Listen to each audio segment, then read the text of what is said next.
Hey, what's up everybody, I'm back again with another upgrade for the Nerf Longshot CS6 from the Xplorer group, and this time, as you can see from the video title, it's the Longshot plunger tube support. Now, if you guys have been following the Xplorer group Facebook page, you'll notice that they have actually posted a picture of the internals of a Longshot with this plastic disc looking like thing on the back of the plunger tube. And you're probably wondering, you know, what in the world is that? How does that help? What does it look like exactly? So here it is. This is what it is. It's just a half pipe or C-shaped plastic piece.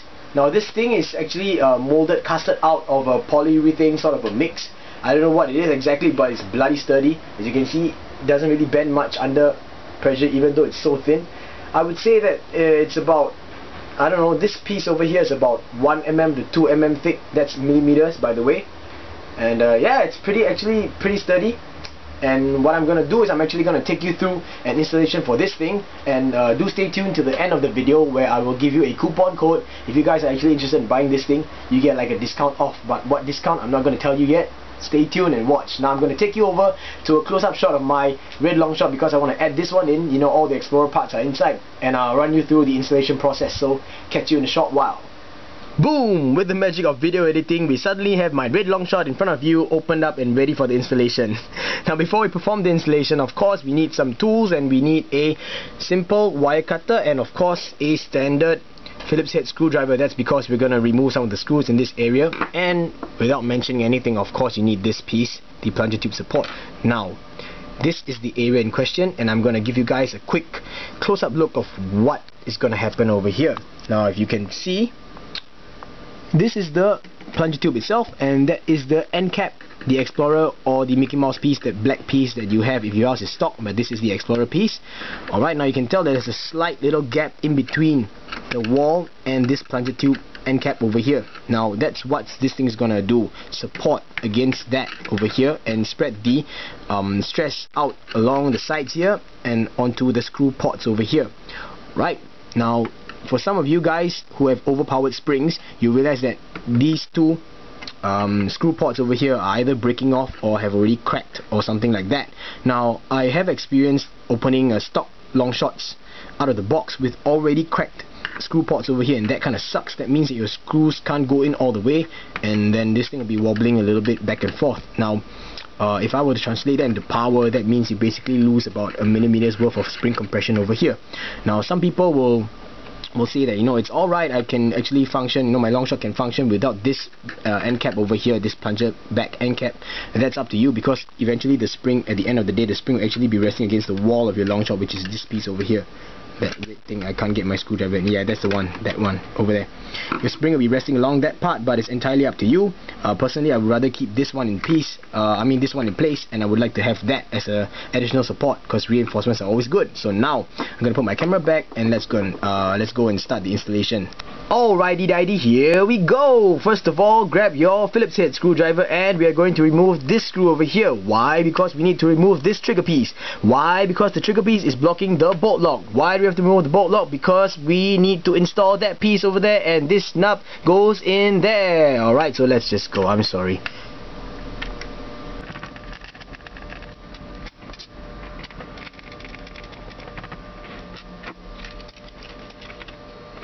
Okay, so now I'm going to show you guys a test fit of this thing and where it's supposed to go. I'm going to remove my whole plunger tube assembly first. So just lift it out and take it out. And then, okay, you got to make sure that this nut goes into that slot over there where the bolt lock used to sit in. And then you align the screw ports into the slots and you ease your way in. And it should sit something like that. Right? Very nicely. Okay, so now how are we going to install this onto the back of your plunger tube? If you notice, oops, I dropped it. If you notice, you can't just, you know, jam it in. I can't jam it in like that, so we're going to have to remove these two first and then slip this one on. I'm going to do that right now in front of you so that you guys can actually see. Now I'm going to try my best to keep this on camera because this is a daunting task. Okay, so this is the back of the plunger tube, as you can tell. I'm going to take out the whole plunger head, plunger rod assembly. As you can tell, I have double springs in this thing. I've been using this with 2 springs, so yeah, It's still holding up pretty damn well. So anyway, how does this piece go on? As you can tell, I can't really just put it on like that. Now I gotta create a small space between this and the back of the plunger head or the plunger rod. So what I'm gonna do, I'm gonna just put it here, apply a pressure this way in, alright, and I'm gonna compress the springs just a little bit, just enough for me to get this thing slipped on, like that. Okay, now it's on very nicely. As you can tell, I create a small little space, and we're gonna get this thing and we're gonna put it back into the plunger tube, like so. So now I'm gonna install the screws back onto the plunger end cap piece.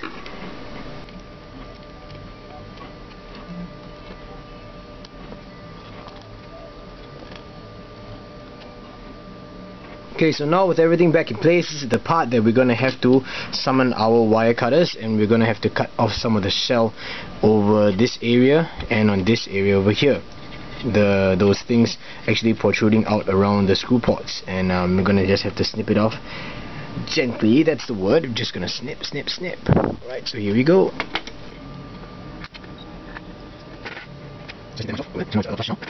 Right, and we're going to do the same thing for this area over here and on this part, like that. This one, you've got to go. Sorry, it's a bad camera angle. I'm going to have to adjust it and adjust myself so I can snip it off. Right, and this one here. Now I got to snip this part starting from over here. So I'm just going to follow the ridge on this one over here, and I'm going to start snipping.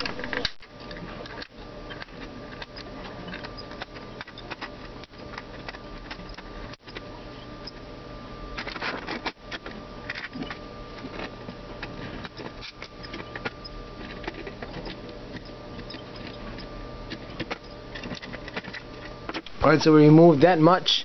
So basically this area now is flush, and so is this one. Now we can proceed to the installation or reinstallation of the whole entire system over here, and of course your plunger tube. Now the reason why we had to do that is because as you can see, there's a thickness over here of that much, and I'm actually trying, pushing my luck over here and see how far I can actually go without snipping too much off. So let's try and reinstall this whole thing over here.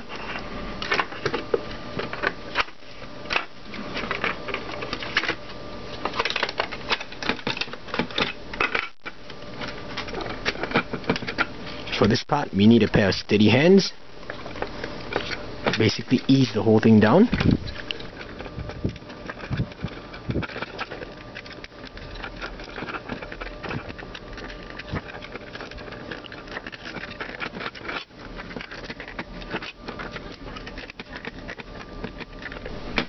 So that's looking good right there.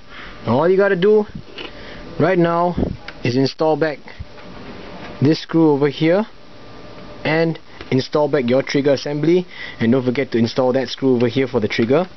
Alright, now we're almost there, but there's just one more thing you gotta do, and this is on the other half of the shell. You gotta make sure that you remove the nubs over here and here. Alright, because these will get in the way of the new support piece. So same thing, get your wire cutters, and we're going to remove these things over here. So how I'm gonna do is I'm gonna just cut it flush like that. Remove one and another piece over here.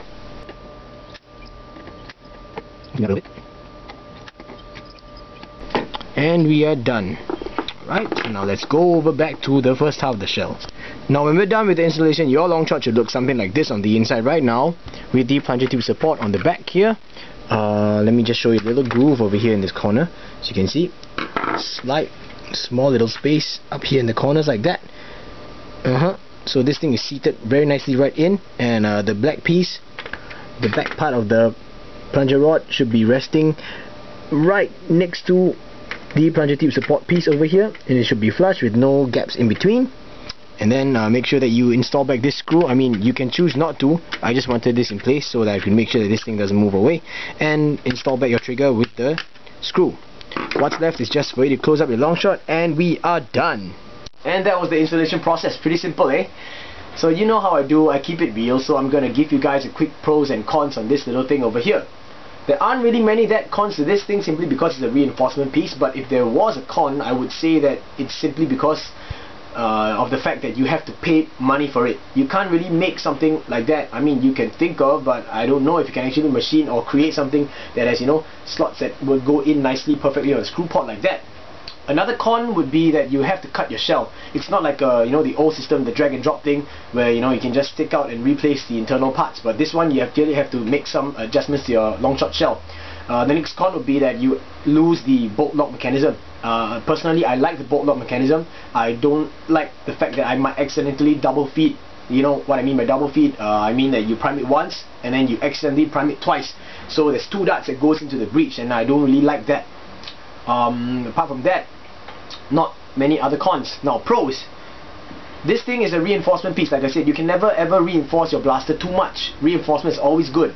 No matter how many metal parts or aluminum parts that you have in your blaster, eventually the blaster is still made of plastic. Most of the parts, especially things like the plunger tube, made of plastic, unless you machine a, you know, a metal plunger tube. But, you know, plastic parts are, you know, subjected to wear and tear. They're bound to break someday, and, you know, as much support as you can, just get it. Now I'm gonna quote Revision 5 on this, and Revision 5's mantra was basically, if I can do 20 things that give me a 1% advantage or improvement, then I would do each of the 20 things. And this to me is one of the 20 things that you can add to your blaster to make it last even longer for you. I mean, long shots don't come easy nowadays. They have recently announced, what I've heard actually, they recently announced that they're going to stop production for the long shot in Australia.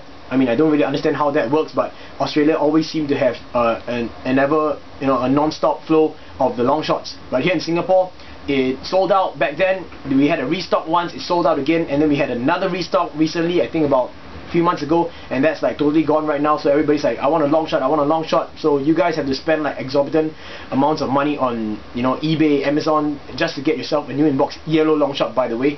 So, you know, it's so difficult just to get a long shot. It's always best to, you know, just reinforce as much as you can. Next thing, if you do away with the Mickey Mouse piece, because there are people who actually use the long shots without that Mickey Mouse piece or the add plunger end cap at the back.